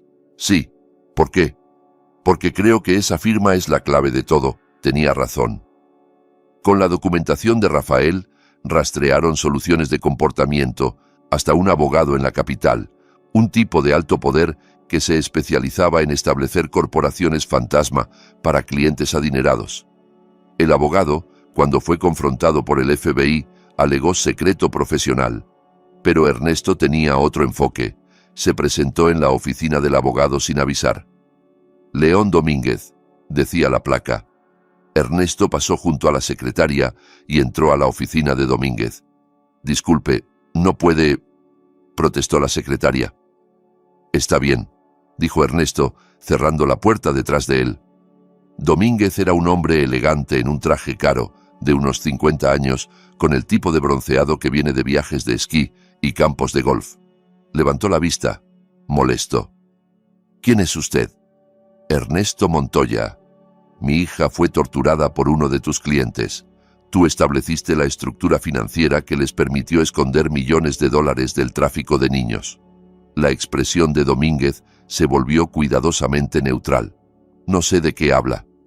Ernesto sacó una carpeta y la dejó caer en el escritorio. Soluciones de comportamiento, Nuevos Comienzos Holdings, 3 otras empresas fantasma en las Caimán. Las creaste todas para Mirta Salvatierra y Hernán Salvatierra. Ayudaste a lavar dinero de la tortura y asesinato de niños. Creo estructuras corporativas legales para clientes. Lo que hagan con esas estructuras no es mi responsabilidad. Pero lo sabías. Tenías que saberlo. Nadie establece tantas empresas fantasma para un pequeño centro de retiro religioso, a menos que esté escondiendo algo. Domínguez se reclinó. Incluso si eso fuera cierto, y no estoy diciendo que lo sea, el secreto profesional protege mis comunicaciones con clientes. No te protege de ser un cómplice de asesinato. Yo no he asesinado a nadie. No, solo lo hiciste posible para que otros lo hicieran y se salieran con la suya. Por una tarifa. Ernesto se inclinó hacia adelante. ¿Cuánto te pagaron? ¿10%? ¿20%? ¿Cuánto vale un niño muerto para ti? Fuera de mi oficina. El FBI va a destrozar tu práctica. Cada cliente, cada cuenta, cada documento. Y cuando terminen vas a ir a prisión junto con los Salvatierra. Lo dudo. Tengo los mejores abogados del estado. Ernesto sonrió. No era una sonrisa agradable. ¿Sabes qué es gracioso? Encontré algo interesante mientras te investigaba. Tu hijo, León Domínguez, hijo. 15 años. Niño problemático por lo que escuché. Ha estado entrando y saliendo de terapia. Algunos problemas legales menores. El rostro de Domínguez palideció. No te atrevas. No estoy amenazando a tu hijo, solo estoy diciendo que ayudaste a Mirta Salvatierra a ocultar el hecho de que estaba torturando niños problemáticos. Tu hijo es un niño problemático. ¿Cómo te sentirías si alguien lo enviara a un lugar como ese?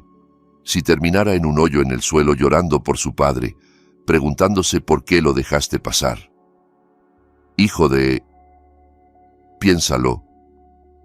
Luego piensa, si proteger a tus clientes vale la pena de proteger a tu propio hijo del mismo destino, porque personas como Mirta no se detienen, solo encuentran nuevas víctimas.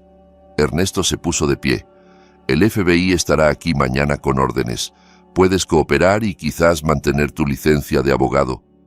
O puedes pelear y perderlo todo. Tú decides. Dejó a Domínguez sentado allí, temblando. Al día siguiente, Domínguez llamó al FBI. Quería hacer un trato. En 48 horas, toda la estructura financiera se desmoronó. Domínguez proporcionó documentos mostrando cómo fluía el dinero. Los padres pagaban a Soluciones de Comportamiento, que tomaba una comisión y pasaba el resto a Nuevos Comienzos Holdings, que distribuía a Mirta, Hernán y Cristina. También había pagos a otras 2 personas, un policía auxiliar y una supervisora estatal de protección de menores. El policía, un hombre llamado Carlos Bravo, había estado respondiendo a quejas sobre la propiedad de Mirta durante años. Siempre había presentado informes diciendo que no había evidencia de irregularidades. La supervisora, Cristina Núñez, había sido quien cerraba las investigaciones antes de que pudieran avanzar. El FBI los arrestó a todos en redadas coordinadas. Ernesto vio la cobertura de noticias con Emilia en su regazo. «Esa es la abuela», dijo Emilia, señalando las imágenes de Mirta siendo llevada a un juzgado esposada. «Sí, bebé. Se ve más pequeña en la televisión. Las personas malvadas siempre se ven así cuando las atrapan. El juicio no ocurriría en meses, pero la cobertura mediática fue inmediata y brutal. Cada medio de comunicación sacó historias sobre el campo de tortura, la cámara de los horrores en las montañas. Familias de las víctimas fueron entrevistadas. Los cuerpos de los 4 niños asesinados recibieron entierros dignos. La cara de Brenda estaba estampada en los titulares. Madre que vendió niños por ganancias. Trató de alegar que también era una víctima, que Mirta la había manipulado, pero la evidencia era demasiado condenatoria.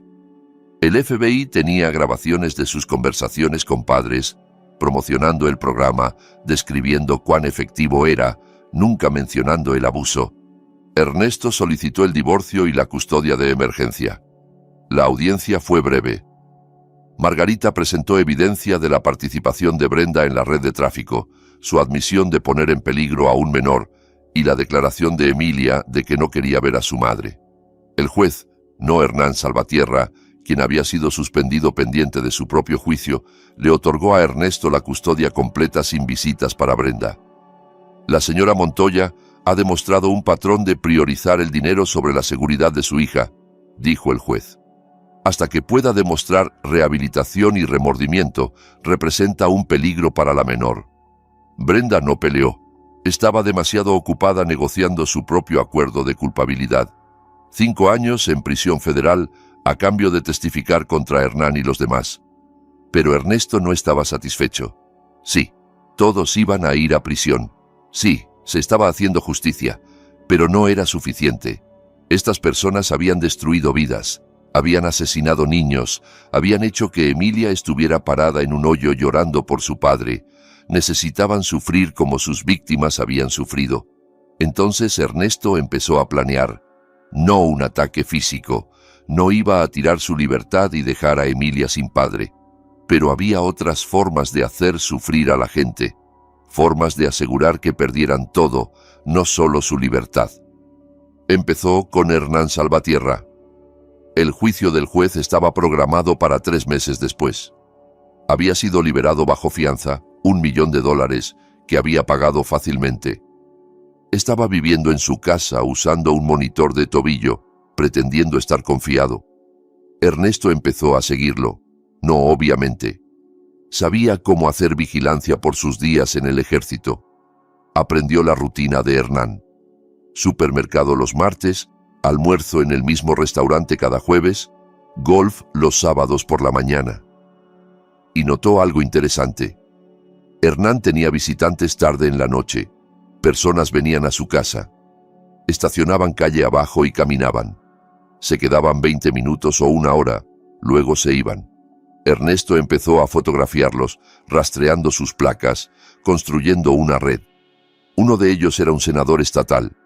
Otro era el director de una compañía farmacéutica. Un tercero era un empresario local dueño de la mitad de los bienes raíces del pueblo. ¿Qué los conectaba? Ernesto investigó más profundo y encontró la respuesta. Todos habían enviado a sus hijos al programa de Mirta. Todos habían pagado precios premium, $50,000 o más. Todos habían recuperado a sus hijos arreglados, pero estos no eran niños problemáticos. Estos eran niños que habían descubierto los secretos de sus padres. Niños que habían encontrado evidencia de aventuras, malversación, abuso. Niños que habían amenazado con contar. El programa de Mirta no era solo sobre disciplina, era sobre quebrar a niños que sabían demasiado. Ernesto se sintió enfermo. Esto era más grande de lo que había pensado. No era solo abuso infantil, era una conspiración criminal organizada para silenciar testigos, y Hernán estaba en el centro de todo. Necesitaba pruebas reales y admisibles que se sostendrían en el tribunal. Entonces hizo algo que nunca pensó que haría. Se convirtió en lo que había combatido durante toda su carrera militar. Irrumpió en la casa de Hernán. No fue difícil. La seguridad de Hernán era básica, diseñada para detener ladrones oportunistas, no a alguien con entrenamiento militar.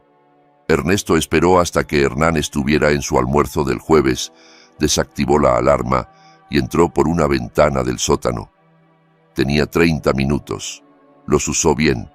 Hernán guardaba archivos en su oficina casera, archivos físicos del tipo anticuado que no pueden ser hackeados.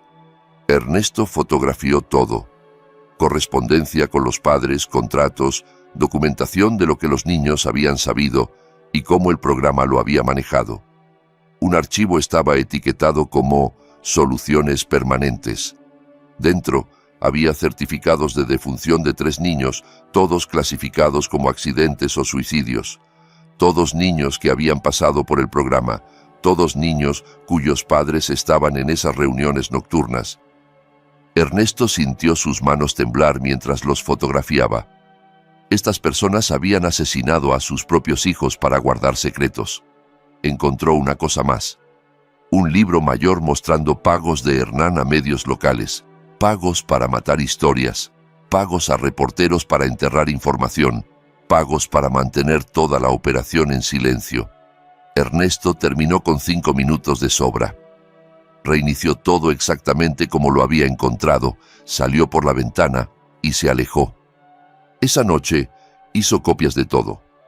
Envió archivos encriptados a 3 personas diferentes: Diego, Tomás Peña y el agente Moreno del FBI.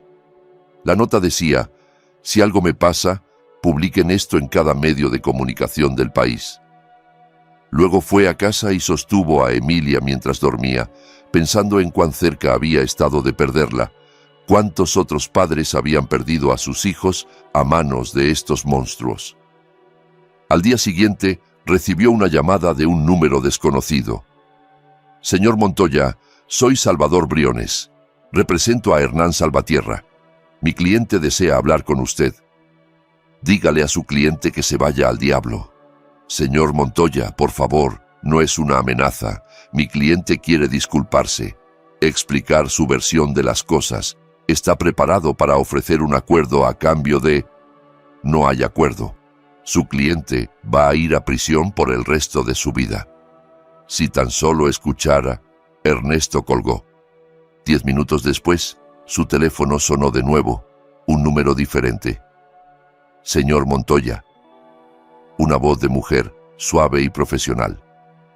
Mi nombre es Ingrid Franco. Llamo en nombre de un grupo de ciudadanos preocupados que desean resolver este asunto discretamente. Estamos preparados para ofrecerle $5 millones a cambio de su cooperación para... ¿Quién es usted? Represento a las familias de varios niños que asistieron al programa de la señora Salvatierra. Están muy arrepentidos por lo que le pasó a su hija. Quieren hacer las paces. ¿Pagándome para que me calle?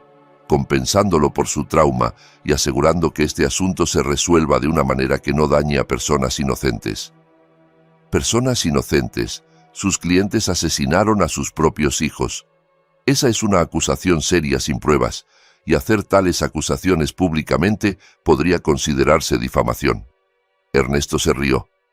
¿En serio me está amenazando con demandarme por difamación? ¿Después de lo que hicieron ustedes? Le estamos ofreciendo un acuerdo generoso, señor Montoya. Le sugiero que piense cuidadosamente antes de rechazarlo. No necesito pensar. La respuesta es no. Sus clientes van a ser expuestos, cada uno de ellos, y cuando termine, todos sabrán lo que hicieron. Colgó e inmediatamente llamó a Moreno. Acaban de tratar de comprarme $5 millones.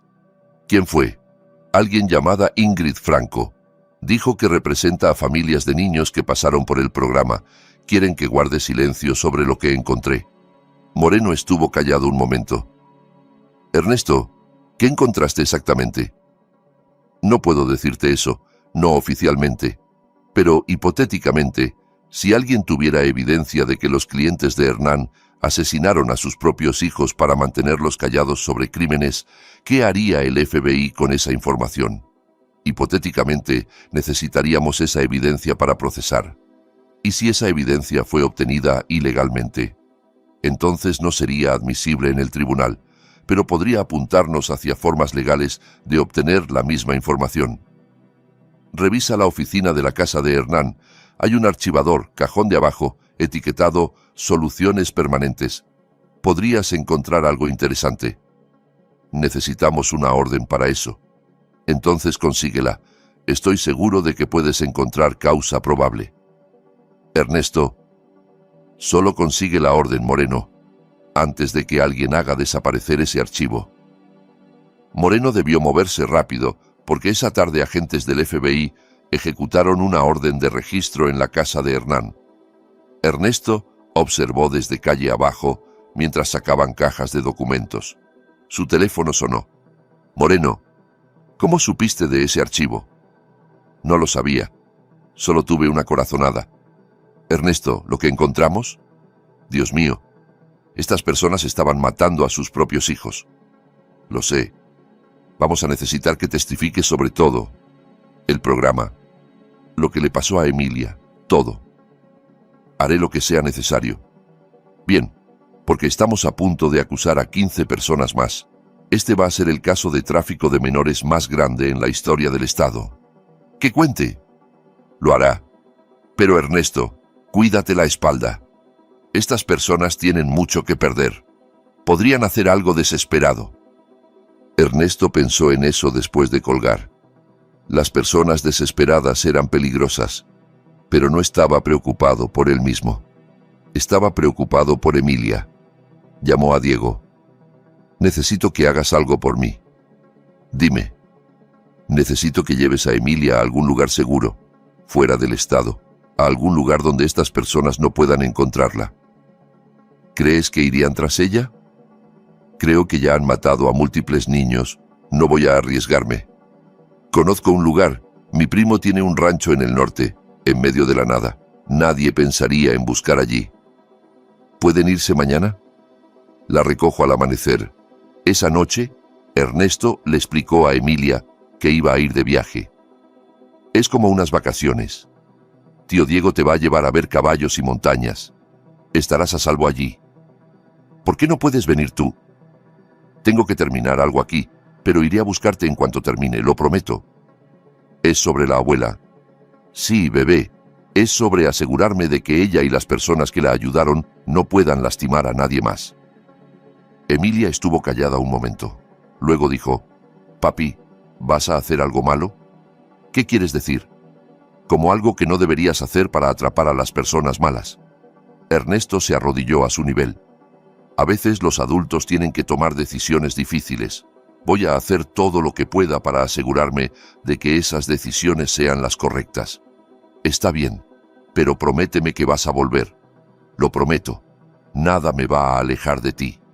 Después de que Emilia se fue con Diego a la mañana siguiente, Ernesto sintió el peso de lo que estaba a punto de hacer. Ya había cruzado líneas. Allanamiento de morada, vigilancia ilegal. Pero lo que estaba planeando ahora era más grande. Iba a exponer a cada persona involucrada. No solo al FBI, al mundo. Pasó la siguiente semana compilando evidencia. Todo lo que había reunido legal e ilegalmente. Lo organizó en un documento comprensivo. Nombres, fechas, evidencia de crímenes, conexiones entre conspiradores. Eran 100 páginas de testimonio condenatorio. Luego lo envió a cada periodista con el que había estado en contacto, a cada medio de comunicación del Estado y a varias publicaciones nacionales. Asunto: la conspiración de las tumbas de niños. Cómo la élite de las montañas usó un campo de tortura para silenciar a sus propios hijos. La respuesta fue inmediata. En horas, los periodistas lo estaban llamando. En un día, la historia estaba en las noticias nacionales. En una semana, estaba en todas partes. La reacción pública fue visceral. Protestas afuera de la casa de Hernán. Amenazas de muerte contra todos los involucrados. El senador estatal renunció. El director fue despedido. Las propiedades del empresario fueron vandalizadas. Y los abogados de Hernán llamaron de nuevo, desesperados esta vez. Señor Montoya, por favor, si tan solo aceptara reunirse con mi cliente. No. Quiere confesar, contarle todo. Está dispuesto a testificar contra los demás si usted habla con él. Ernesto hizo una pausa. ¿Por qué quiere hablar conmigo específicamente? Dice que usted es el único que entenderá, que usted es soldado, que sabe que a veces las personas hacen cosas terribles por lo que creen que son buenas razones. No hay buena razón para asesinar niños. Solo reúnase con él, una conversación. Si todavía quiere que se pudra en prisión después de eso, está bien, pero dele la oportunidad de explicarse. Ernesto lo pensó. No quería darle nada a Hernán, pero quizás, solo quizás, había información que Hernán podía proporcionar que ayudaría a asegurar que todos cayeran. Bien, una conversación en la oficina del FBI, con agentes presentes. Mañana. Gracias, señor Montoya. Gracias. La reunión fue surrealista. Hernán Salvatierra estaba sentado frente a Ernesto en una sala de interrogatorio, luciendo como si hubiera envejecido 20 años en el último mes. Su traje caro le quedaba holgado en un cuerpo que había perdido peso. Sus manos temblaban ligeramente. Moreno y la agente Chávez estaban allí, grabando todo. Gracias por venir, dijo Hernán. Su voz era ronca. No me agradezcas. Estoy aquí para verte confesar. Lo haré, les diré todo, pero primero quiero que entienda algo. No soy un monstruo. Estaba tratando de ayudar a la gente. La mandíbula de Ernesto se tensó. ¿Ayudándolos a asesinar a sus hijos? Ayudándolos a resolver problemas. Estos no eran niños cualquiera, señor Montoya. Eran problemáticos, peligrosos incluso. Sabían cosas que podían destruir familias, carreras, vidas. Sus padres venían a mí desesperados y yo proporcionaba una solución. Proporcionaste una sentencia de muerte. No siempre. La mayoría de los niños sobrevivieron. Pasaron por el programa, aprendieron disciplina y salieron mejor. Los que murieron, esos fueron accidentes. Se suponía que Mirta debía ser cuidadosa, pero se excedió. ¿Se excedió? Ernesto golpeó la mesa con la mano. Ella enterró niños vivos. Los mató de hambre. Los golpeó. Lo sé. Y debí haberlo detenido.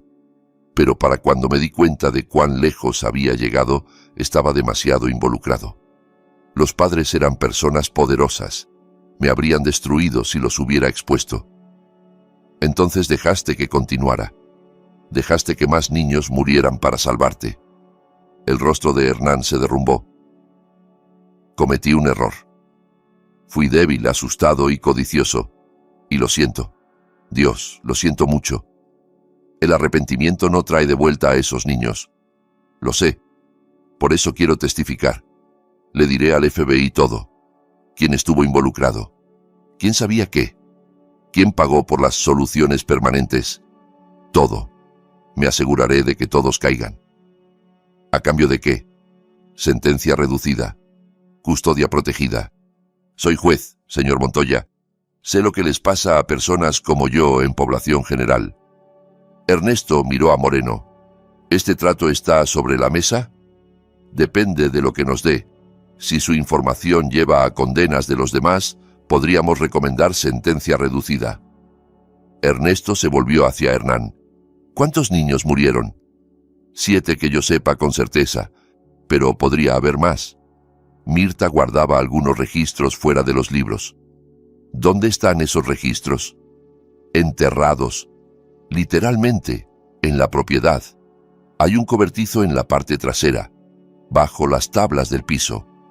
Moreno ya estaba en su teléfono. Manden un equipo a la propiedad Salvatierra. Cobertizo del noroeste. Arranquen las tablas del piso. Ernesto miró fijamente a Hernán. Sabías que había más cuerpos y no le dijiste a nadie. Tenía miedo. Eres patético. Eres un cobarde que dejó morir niños para protegerse. No mereces un trato, mereces pudrirte. Por favor, señor Montoya, tengo conciencia. Vivo con esto todos los días. ¿Sabes con qué vive Emilia todos los días? Pesadillas, miedo. El recuerdo de estar parada en un hoyo en el frío helado, pensando que iba a morir. Tú hiciste eso. Tú y tu hermana y todos sus clientes ricos que valoraron sus secretos más que las vidas de sus hijos. Ernesto se puso de pie. Dale al FBI todo, cada nombre, cada detalle. Quizás eso te compre unos años menos de sentencia, pero nada te va a comprar redención. Vas a morir sabiendo que asesinaste niños. Salió. Moreno lo alcanzó en el pasillo. Eso fue duro, fue honesto. Ernesto tomó un respiro. ¿Consiguieron lo que necesitaban? Sí. Nos está dando nombres que no teníamos. Con su testimonio podemos procesar al menos a una docena más de personas. Esto va a ser enorme. Ernesto. Bien, asegúrense de que lo sea. Asegúrense de que todos sepan lo que estas personas hicieron. Durante el siguiente mes, los arrestos continuaron. El senador estatal, el director, el empresario. 3 padres más que habían pagado por soluciones permanentes. Un doctor que había falsificado certificados de defunción. 2 oficiales de policía que habían encubierto investigaciones. La cobertura mediática fue implacable. Cada día traía nuevas revelaciones. El público estaba horrorizado e indignado. Los políticos pedían reformas. Las organizaciones de bienestar infantil exigían investigaciones. Y a través de todo, Ernesto esperaba en el norte con Emilia y Diego, observando desde la distancia mientras la conspiración colapsaba. ¿Cuándo podemos ir a casa?, preguntó Emilia una noche, sentada junto a la chimenea en la casa del rancho del primo de Diego. Pronto, bebé, cuando sea seguro. ¿Alguna vez será seguro? Ernesto la abrazó. Sí, porque todas las personas malas van a ir a prisión y nunca van a poder lastimar a nadie más. ¿Lo prometes? Lo prometo. Pero esa noche, después de que Emilia se durmió, Ernesto recibió una llamada de Moreno. Tenemos un problema.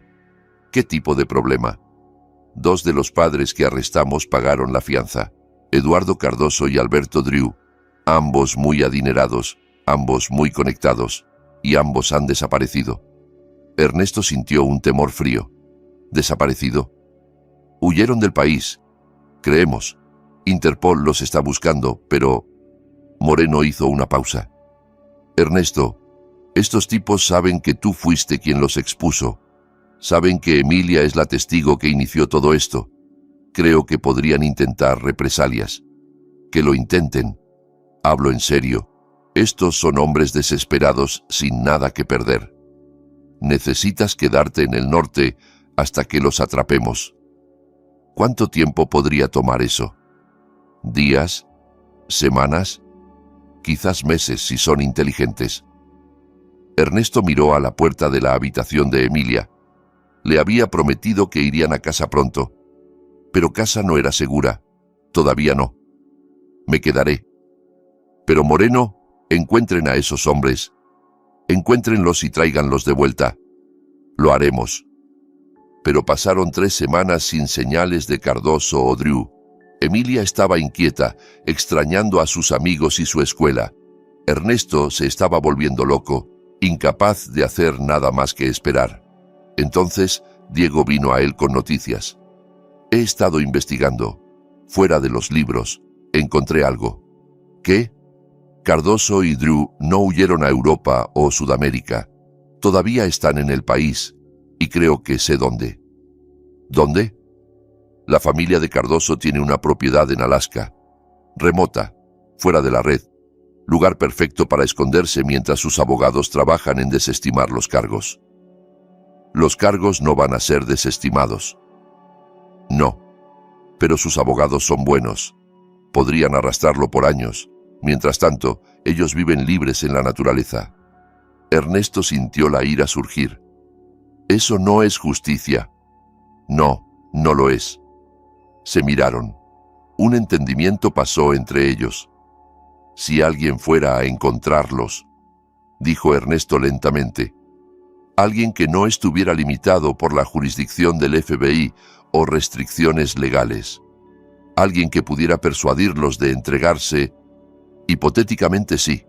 Hipotéticamente esa persona necesitaría ser muy cuidadosa. Estos tipos son peligrosos. Esa persona es un ranger. Peligroso es su especialidad. Diego sonrió. ¿Cuándo nos vamos? Mañana. Pero Emilia se queda aquí. Volaron a Alaska. Luego tomaron una avioneta a la región remota donde estaba ubicada la propiedad de Cardoso. El piloto los dejó a 16 kilómetros de las coordenadas que Diego había encontrado. ¿Están seguros de esto?, preguntó el piloto. Estamos seguros. Recógenos aquí en 3 días. La caminata fue brutal. Bosque denso, montañas, ríos. Pero Ernesto había hecho cosas peores en Afganistán. Esto era solo otra misión. Encontraron la propiedad al segundo día, una cabaña grande junto a un lago. Paneles solares en el techo, humo saliendo de la chimenea, 2 vehículos estacionados afuera. Están aquí, confirmó Diego, mirando a través de binoculares. Ernesto estudió el terreno. Entramos de noche. No letal, lo reducimos. Llamamos a Moreno. Esperamos extracción. ¿Y si se resisten? Entonces hacemos que no se resistan. Esperaron hasta las 02:00 horas. La cabaña estaba oscura. Ernesto y Diego se acercaron desde diferentes ángulos usando gafas de visión nocturna. Las puertas no tenían llave. Estos hombres se sentían seguros aquí afuera, lejos de la ley. Ernesto entró primero, moviéndose silenciosamente. Encontró a Cardoso en un dormitorio, dormido. Un movimiento rápido, y Cardoso estaba boca abajo con las manos amarradas a la espalda. ¿Qué? ¡Cállate! La voz de Ernesto era fría. Haz un sonido y te noqueo. Cardoso se calló. Diego tenía a Drew en la sala, también reducido. Sentaron a los 2 hombres en el sofá. ¿Saben quiénes somos?, preguntó Ernesto. Eres Montoya, dijo Drew, el soldado. Eres el que arruinó todo. Soy el que los expuso por asesinar a sus hijos. Eso no es lo mismo. No asesinamos a nadie. Sí, lo hicieron. Enviaron a sus hijos a ser torturados y asesinados porque sabían sus secretos, porque valoraron sus reputaciones más que sus vidas. Cardoso habló. Mi hijo iba a destruirme. Encontró evidencia de mis aventuras, mis crímenes financieros. Iba a denunciarme. No tuve opción. Siempre hay una opción. Ernesto se inclinó cerca. Eligieron mal, y ahora van a pagar por ello. No puedes probar nada. Nuestros abogados nos sacarán. No necesito probar nada. El FBI tiene el testimonio de Hernán. Tienen los registros financieros. Tienen los cuerpos. Van a ir a prisión por el resto de sus vidas. Ya veremos, dijo Drew. Tenemos recursos, amigos en altos lugares. Ya no. Todos los están abandonando. El senador ya se declaró culpable. El director está cooperando. Sus amigos son ratas huyendo de un barco hundiéndose. Ernesto sacó un teléfono satelital.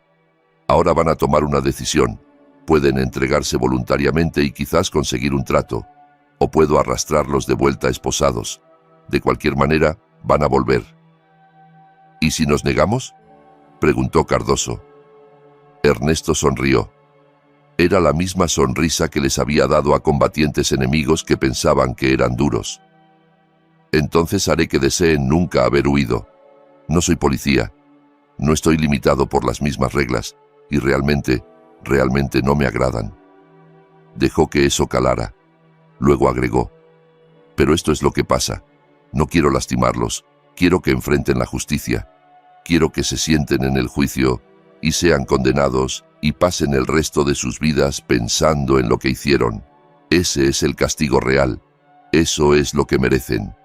Cardoso y Drew se miraron. Luego Cardoso dijo: ¿qué tipo de trato?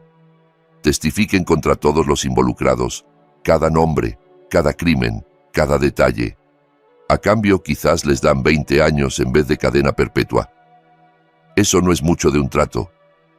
Es más de lo que merecen, es más de lo que sus hijos obtuvieron. Silencio. Luego Drew asintió. Está bien, nos entregaremos, pero lo queremos por escrito. Llamen a Moreno ustedes mismos. Díganle dónde están. Él arreglará el transporte y un acuerdo de culpabilidad. Ernesto le entregó a Drew el teléfono satelital. Observó mientras hacía la llamada. Observó mientras estos dos hombres que habían pensado que estaban por encima de la ley se rendían. El FBI los extrajo 2 días después. Ernesto y Diego observaron desde la distancia cómo los helicópteros se llevaban a Cardoso y Drew. ¿Misión cumplida?, preguntó Diego. Todavía no.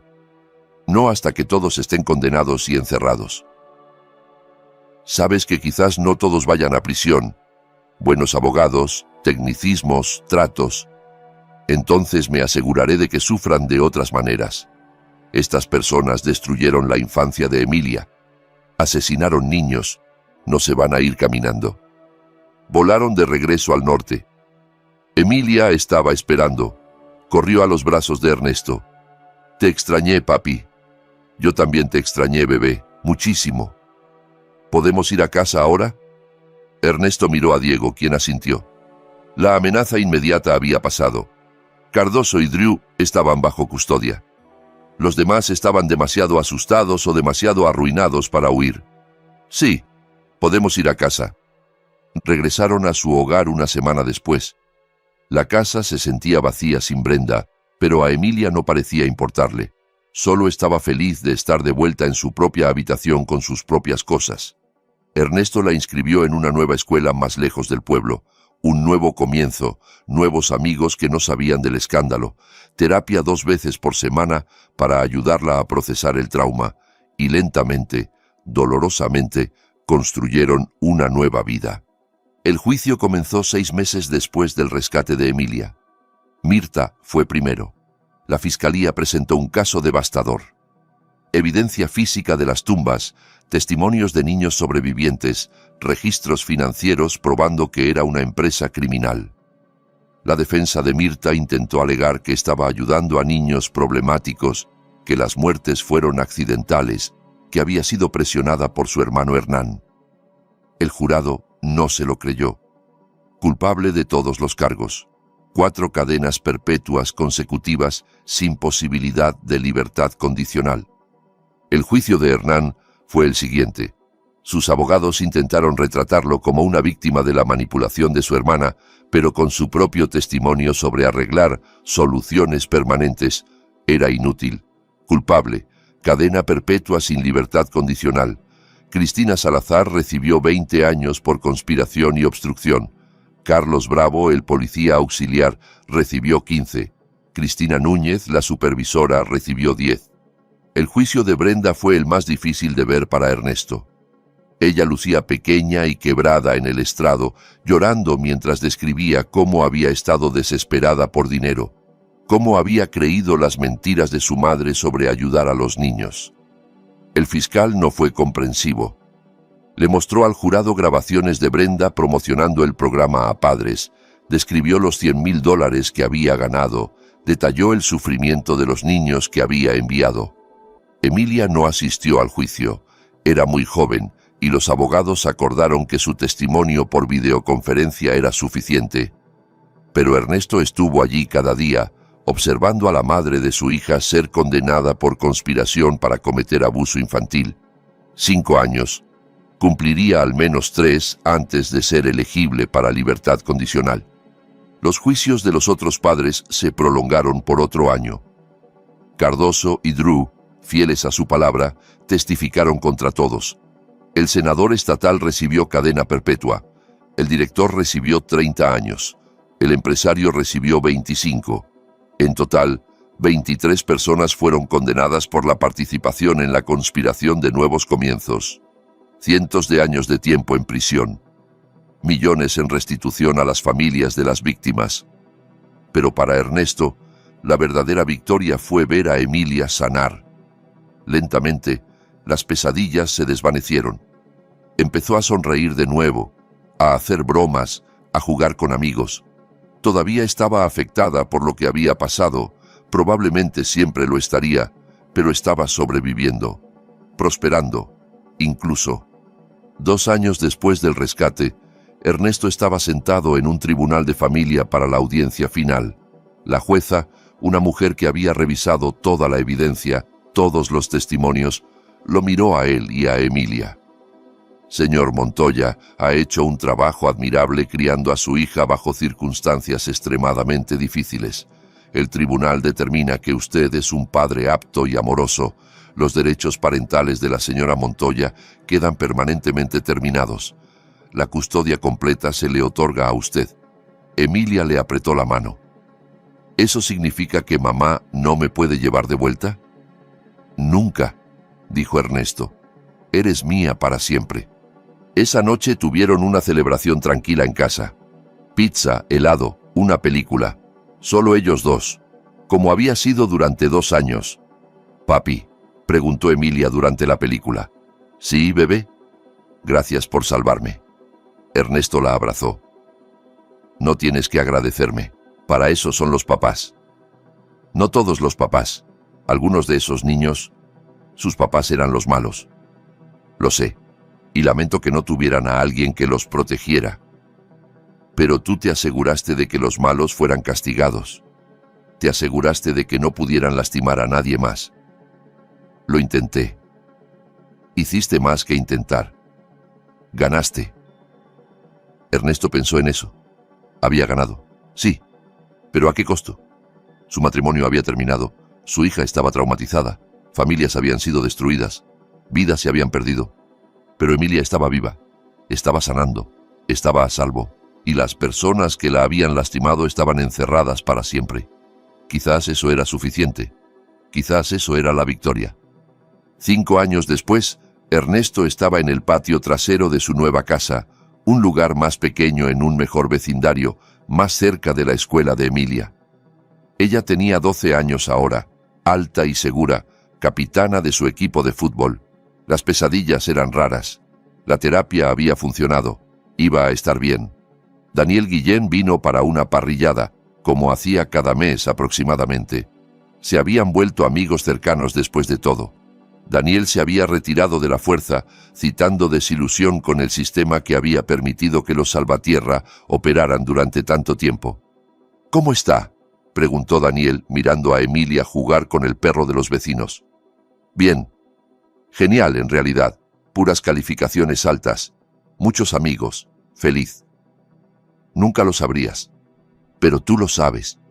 «Sí, yo lo sé». Ernesto volteó una hamburguesa. «Recibí una carta de Brenda la semana pasada». «¿Qué dijo?» «Que lo siente, que ha estado sobria por 2 años, que quiere ver a Emilia cuando salga». «¿Cuándo es eso?» «El próximo año si obtiene libertad condicional». «¿Qué le vas a decir?» «Le voy a decir a Emilia, dejarla decidir, ya tiene edad suficiente para tomar esa decisión». Daniel asintió. «Eso es justo». Comieron en cómodo silencio por un rato. Luego Daniel dijo: «¿Sabes? Pienso en esos niños a veces. Los que no lo lograron. Sara, Marcos, los demás. Me pregunto qué estarían haciendo ahora si hubieran vivido. Yo también. Hiciste bien, Ernesto. Te aseguraste de que sus muertes significaran algo. Te aseguraste de que nadie pudiera ignorar lo que pasó. No los trae de vuelta. No, pero evitó que le pasara a más niños. Eso vale algo. Ernesto miró a su hija riendo sana, viva. Sí, lo vale. Esa noche, después de que Daniel se fue y Emilia estaba dormida, Ernesto se sentó en el porche con una cerveza, pensando en los últimos 5 años. Los juicios, las condenas, la lenta reconstrucción de su vida. Pensó en Mirta pudriéndose en una prisión de máxima seguridad. En Hernán, que había sido atacado por otros reclusos y perdió el uso de su ojo izquierdo. En Brenda, que había escrito cartas mensuales que Ernesto raramente respondía. Pensó en los padres que habían enviado a sus hijos a morir. Algunos estaban en prisión. Algunos lo habían perdido todo, incluso sin condena. Todos cargarían la vergüenza por el resto de sus vidas. Y pensó en los niños. Los 7 que habían muerto. Las docenas que habían sobrevivido pero estaban marcados. Emilia, que había estado a horas de convertirse en otra estadística. La justicia había sido servida. Los culpables habían sido castigados. La conspiración había sido expuesta y destruida. Pero Ernesto conocía la verdad. Esto volvería a pasar. En algún otro lugar. Diferentes nombres, diferente lugar, la misma maldad. Personas que valoraban el dinero y el poder sobre las vidas de los niños. Personas que pensaban que eran intocables. Su trabajo era asegurarse de que Emilia estuviera lista para un mundo como ese. Enseñarle a ser fuerte, a ser inteligente, a luchar contra el mal en todas sus formas. Ya estaba bien encaminada. Inteligente, fuerte, compasiva. Ahora era voluntaria en un refugio para niños, ayudando a niños que habían pasado por trauma. Decía que la ayudaba a procesar sus propias experiencias. Ernesto estaba orgulloso de ella. Más orgulloso de lo que había estado de cualquier cosa que hubiera logrado en el ejército. Su teléfono vibró. Un mensaje de Diego. ¿Viste las noticias? Otro caso de abuso infantil en el sur. Algo muy parecido. Pensé que debías saberlo. Ernesto miró el mensaje por un largo rato. Luego respondió: envíame los detalles. Porque la justicia nunca terminaba. El mal nunca era completamente derrotado, pero alguien tenía que enfrentarlo. Alguien tenía que luchar por los niños que no podían luchar por sí mismos. Y Ernesto Montoya siempre sería ese alguien. Lo había probado una vez. Lo haría de nuevo si fuera necesario. Por Emilia, por Sara, por todos los niños que merecían algo mejor de lo que el mundo les había dado. Había ganado esta batalla. Ganaría la próxima también. Siempre lo hacía. Y aquí es donde nuestra historia llega a su fin. Cuéntame en los comentarios qué te pareció. Gracias por tu tiempo. Si disfrutaste esta historia, suscríbete al canal, dale clic al video que ves en pantalla y nos vemos en el próximo. Esta historia nos deja una reflexión profunda sobre el valor de la familia, la importancia de proteger a los más vulnerables y cómo el karma siempre alcanza a quienes hacen daño. Cuéntame en los comentarios, ¿qué hubieras hecho tú en el lugar de Ernesto? ¿Crees que la justicia fue suficiente para las víctimas? Si conoces a alguien que necesite escuchar este mensaje sobre proteger a los niños, comparte este video. No olvides dejar tu like, suscribirte al canal y activar la campanita para no perderte ninguna historia. Tu apoyo significa mucho. Nos vemos en la próxima.